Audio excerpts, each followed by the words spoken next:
Hey guys, and welcome back to my channel. I am back with another true crime video, and today we are going to be doing the story of Dr. Shongile Nkhwashu as well as Ntiyiso Xilumani. Now, if you're new to this channel, I try and do these videos often, so please do check out the playlist. I've done a couple already and I will be doing more in the near future. Now, with that said, and without wasting any more time, let's dive into today's video. Today's video takes us to Giyani in the northeastern part of the Limpopo province, to a small rural village called Mayepu, and subsequently we will end up in Polokwane. Sibongile Nkhwashu was born on the 10th of June 1995 and is the only girl amongst boys to mother and father Kenneth Nkhwashu. She grew up in a warm, loving home with both of her parents under the same roof, and although the family did not have much, her father Kenneth strived and worked really hard to provide for his family. Shangi was known to be a down-to-earth, respectful young lady. She was super hardworking both at home and at school, and would come back from school and take care of her father's cows and chickens.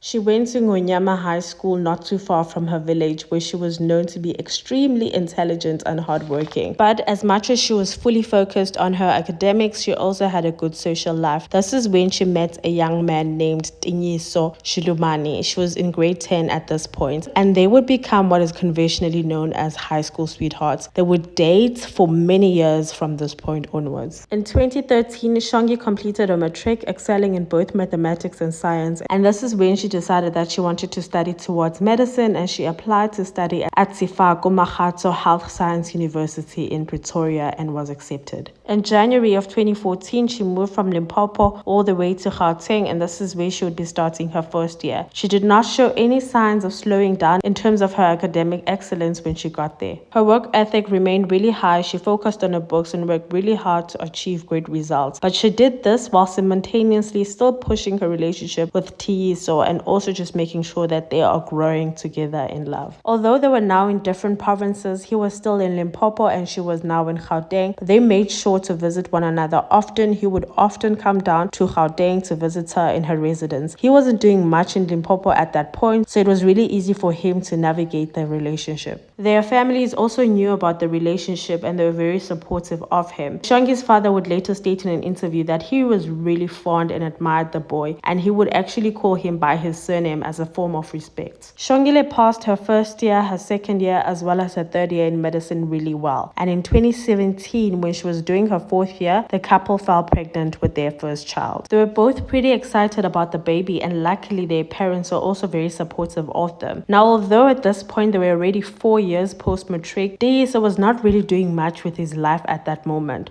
So the decision was then taken that once the baby is born, he is going to be kept with Shoggi's family. Now, as soon as she gives birth, she must leave the baby at home and go back to Pretoria, and her mother and father would take care of the baby. Now, until a point where she's able to complete her studies and they take the son. Now, true to the decision, once Shongile gave birth, baby Tiger was taken and she immediately went back to school. Unfortunately, even though they had received so much support from their families, immediately after Shongile gave birth to their son, their relationship went downhill. Out of nowhere, Ntiyiso started actually acting out, and he immediately started getting very physical with her and laying his hands on her constantly. She endured this behavior for some time, and on one of her visits back home, she decided to hint at the situation to her father. But she didn't want to straight up say it's her in that situation. So she basically told her father that, listen, Dad, one of my friends back in medical school is going through this situation. She basically told him that the friend is having trouble with the long-time boyfriend, and the issue is that he is not doing much with his life and she is thriving, and all of a sudden, out of nowhere, he has started being pretty physical with her. So the father's advice was basically go tell your friend to go tell her boyfriend that he has an inferiority complex and he must basically stop that and she must leave him. And that was basically the end of that conversation. He had no reason to think that Shangi was talking about herself.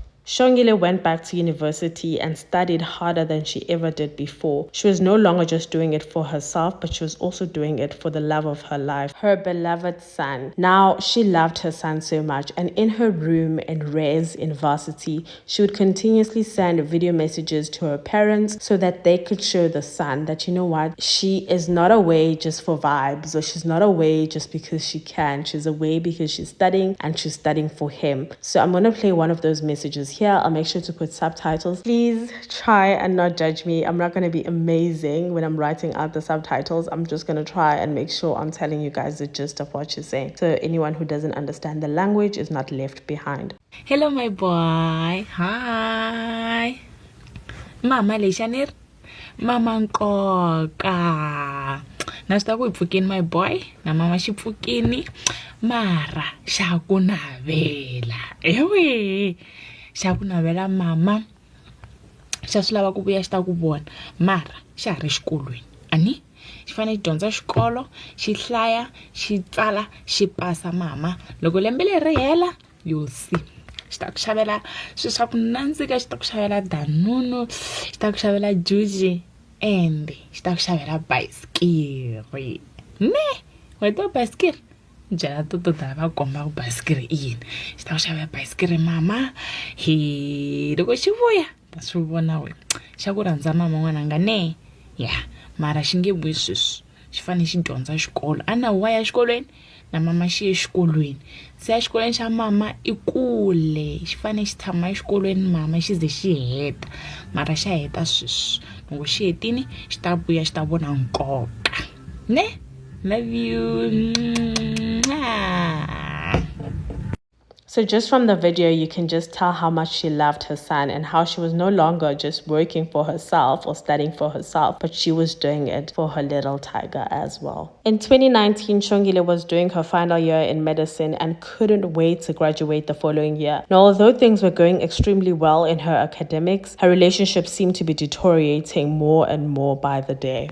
At this point, the couple had been together for 10 years, from grade 10 all the way up to Shongile's final year in medicine. But the last 2 years had been terrible, to say the least. Ntiyiso had just not stopped laying his hands on her, and as a result, there was an incident in 2019 when Ntiyiso took it a tad too far and Shongile could just not take the beatings anymore. As a result, she took a picture of herself with a swollen face and sent it to her father. She also penned out a letter to her 2-year-old son, basically telling him what is currently happening in her relationship. I think she was doing that in the hopes that one day he can read this letter and see why their parents are no longer together. The first thing that her father said when he saw the picture of her swollen face was, "Leave this man now and don't go back." And number 2, go open a case with the police. The father then took it upon himself to go to the boyfriend's family and let them know what he is doing to his daughter, and basically instructing them that you guys must handle the situation now before I have to. But nothing ever really came out of this meeting. And unfortunately, Ntiyiso also showed no signs of stopping his terrible behavior. And although Shongile also wanted to leave the terrible relationship, she struggled to do so because she felt threatened and she felt like she's being held back. And in a confession much later on, Ntiyiso would actually state that he had full control over Shongile's life. Nonetheless, at the end of 2019, Shongile completed her medical degree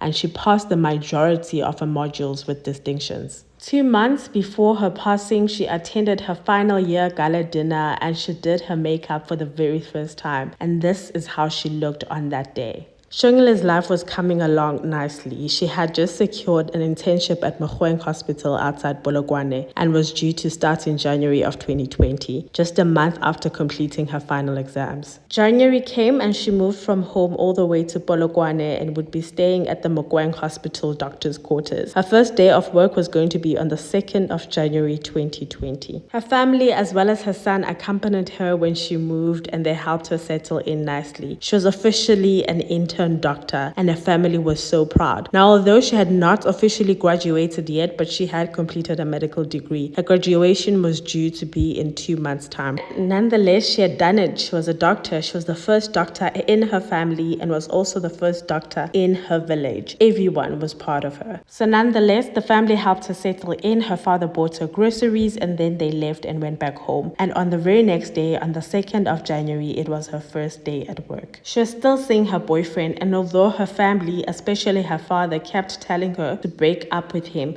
she was still seeing him, and she kept thinking to herself she has this under control. She wants to leave him, but he's very manipulative, so he would keep making her change her mind. So when she started working, he was going to the doctor's quarters quite often. Shongile worked as a doctor from the 2nd of January up until the 17th of January 2020, and unfortunately on that 17th, tragedy would strike. Friday the 17th of January 2020 started as any other normal day for her. It is believed that she was on call on that particular day at the hospital, so she worked and thereafter she returned back to the doctor's quarters. Ntiyiso, her boyfriend, was visiting her as per usual. He would later state in court while he was doing his confession that Shongile got back from work, she took a bath, and thereafter the couple started talking about their relationship. He then said that the main point of contention was that he felt like Shongile's father was interfering deeply into their relationship. The couple argued about this, but this time around it was different. Shongile stood firm in her decision and kept reiterating that she wanted out. It is believed that it was during the course of this argument that Shongile decided to call her father. The father remembers this phone call, and he says that during this phone call, Shongile didn't really sound like herself. So he cut it off to like, maybe she's been working, okay, and it's her first time working really hard, so maybe it's just that. Maybe she's homesick. And so finally, when Shongile kept saying that please, he must come down to the doctor's quarters, he must drive down from Giyani all the way to Polokwane and bring the son on that specific day. He must come now. That's what Shongile kept saying. So he really, to himself, he cut it down to no, man,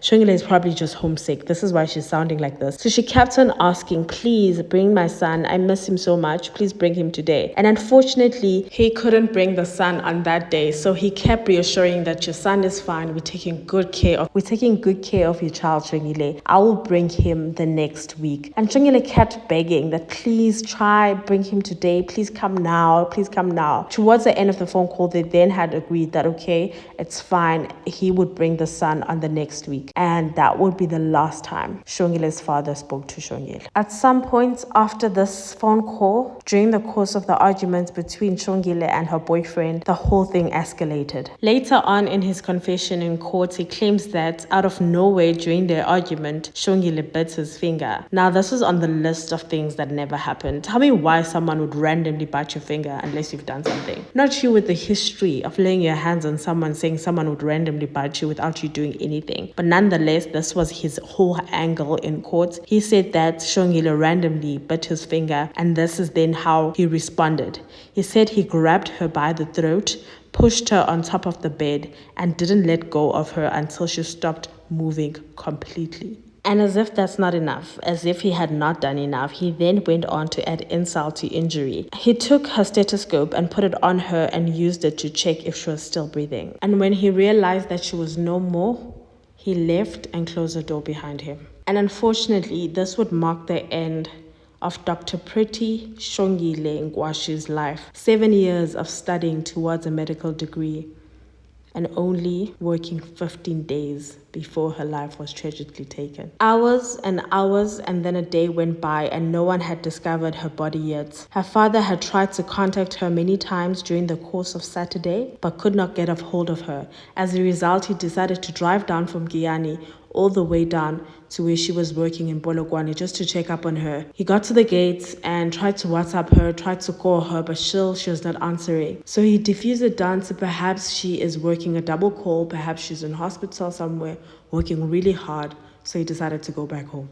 The following day, on Sunday, he was due to go to Port Elizabeth on a business trip, so off to PE he went. No one had spoken to Shongile since Friday. It was now Sunday. And at the hospital, because she was new, she didn't really have people who are going to be going to knock at her door randomly. She had only been there for 2 weeks. So if you know anything about Limpopo province in South Africa, is that the temperatures get pretty high, especially in January. It is said that January is the hottest month, with temperatures averaging around 32 degrees all the way up. So it's due to this reason that her body started decomposing pretty quickly. The doctor's quarters are pretty close to one another, so by Sunday afternoon, there was definitely a smell around the quarters. That is when it was decided that someone must investigate. And sadly, upon investigation, the body of Dr. Shangi was discovered and everyone was shocked and devastated. The police were called in and they arrived and they started investigating the case. And by the time the family was notified, it was already 11 p.m. that evening. Police called Dr. Shangi's father, Kenneth, who was in Port Elizabeth in business, and broke down the terrible news to him. He would later say that he didn't cry when he was in Port Elizabeth. He didn't cry on the drive back from Port Elizabeth, but the moment he got home and he saw his wife, he cried and he cried. He carried so much guilt within him, and this is what he said at the memorial service just a few days after Shongile had passed away. I'm so sorry, my daughter, that I couldn't be there for you when the monster attacked you. I know that you shouted my name, you wanted me to help. I'm very sorry, my daughter. I think I have failed you. But I will try to forgive myself, because I had no intention of forsaking you under the circumstances that you went through. Dr. Shongile was laid to rest in her home village of Mayepo in Guyana. The MSc of Health in Limpopo was in attendance, and she just reiterated the level of loss that everyone was feeling. Not just her family, not just the village, but the country at large. Make sure that there is justice for Shongi. Now we are asking the people of South Africa, we are saying join us in this particular campaign to make sure that the people of Mayepo village, who had a jewel, who had the only doctor in that particular village, they had somebody that they can show their daughters and their sons to look up to say it's possible. Even if you grow up in this particular dusty streets, even if you have gone to school barefooted, you can make it in life. You can become a doctor. And this doctor's life was just taken away by someone who is useless in life, somebody who is not even adding any value to some of us. Luckily, the boyfriend confessed, so at least the family was spared from a long, tedious trial. The trial only lasted 2 days, and within that 2 days, the first day was used for his confession, where he had penned down everything that went down. Now, although it was a bit sketchy, but for the most part, he had confessed everything that had happened. He had even went on to say that the reason that he did it was because he felt that the father was interfering in their relationship, and therefore he decided to take her life. He also went on to express that he had full control over Shangi's life for the longest time, and he felt like he was losing that control. After that, he was then sentenced and he was given life imprisonment. So he's currently serving that sentence now in Limpopo. And with that said, we have come to the end of today's video. Please let me know what you think about this particular case, and I'll see you guys on the next one. Stay safe out there. Bye.